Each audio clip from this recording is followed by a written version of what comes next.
So may bago tayong estudyante ngayon. Whoop. Okay. Kala ko ako, kamukha ko. Estudyante pala. Oo, yan. Si Sir Lawrence. Siya po ang estudyante natin ngayon para sa ating practical driving course Code 3. Kailangan po kasi bago tayo mag-process ng ating LTO license para sa pag-upgrade, para sa pag-drive ng bus, truck, kailangan po dumaan tayo sa driving school at magkaroon ng certificate.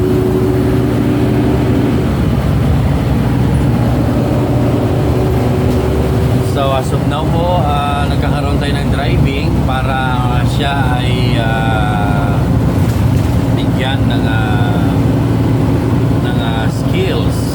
Although matagal na siyang driver, pero we make sure that his driving skills is according to the standard of LTO, Land Transportation Office, and a driving school that is accredited by the Land Transportation Office. So nandito po tayo, Adult Post Driving School, para i-check ang kanyang driving skills. At sa nakita natin, talaga namang maganda ang kanyang driving. Kailangan na lang corrections na lang tayo or i-polish natin kung ano yung mga kulang pa. Pero as what he said, 8 years na siyang driver pero wala lang siyang Code 3. So ito po isa sa mga kailangan kahit driver ka na, yan, kailangan mo pa rin dumaan sa driving school. Alright. So napakagaling po niya mag-drive. Napakahusay niya.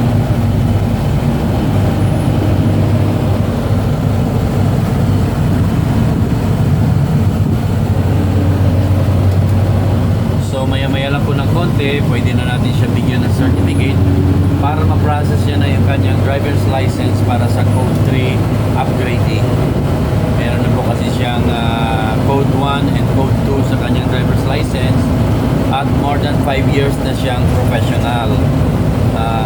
Kaya ito kasi isa sa mga requirements sa LTO, kailangan at least 4 years to 5 years ka ng professional. Professional ka sa driver's license holder. Professional driver's license holder ka. So kung wala ka pang 4 years na professional driver's license, hindi ka pa pwede sa Code 3. So yun po, yan. So since qualified na siya sa minimum entry requirements natin, so pwede na siya. Si Sir Lawrence.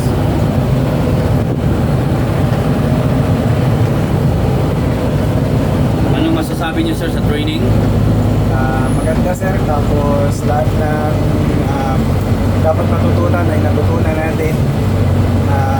Theoretical tsaka practical sir, maganda. Ano ba ang eskwelahan niyo? So highly recommended si Adolfo's Driving School, accredited ni LTO and also accredited ni TESDA. So maraming salamat kay Sir Adolfo's Pueda sa pagturo at highly recommended din si Sir Adolfo's. Salamat. Okay, you're welcome. So, kita niyo naman ha. Talaga highly recommended tayo. Sana dyan sa mga gusto rin matuto, punta lang kayo dito sa Adolfo's Driving School. Alam naman natin na may babayaran, pero kung kapos kayo sa pera, pwede naman tayo magbigay ng discount. God bless po sa inyo lahat at Merry Christmas.